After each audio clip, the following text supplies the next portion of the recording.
Championne du monde et championne d'Europe en titre, tout le monde l'attendait évidemment en quart de finale de cet Euro 2012.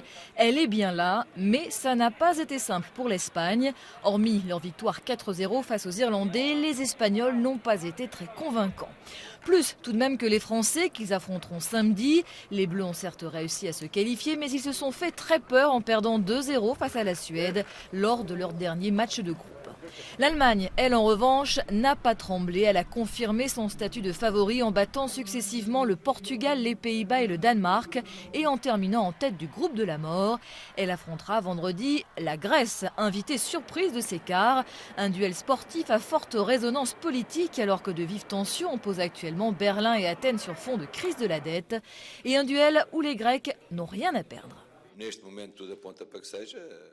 Nous connaissons la force de l'Allemagne et la nécessité de bien nous préparer. Nous respectons le football allemand, mais nous savons aussi que nous avons nos chances.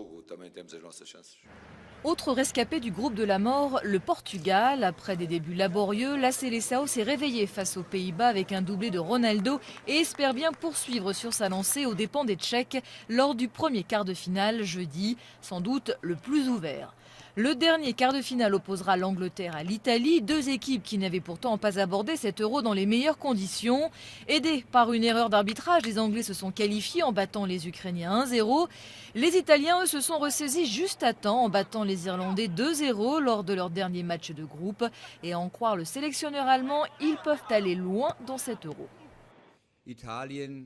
J'ai déjà dit il y a des mois de cela que l'Italie faisait toujours partie des favoris de ce tournoi. Je pense qu'ils ont vraiment bien progressé ces dernières années. Ils sont devenus plus offensifs qu'ils ne l'étaient auparavant.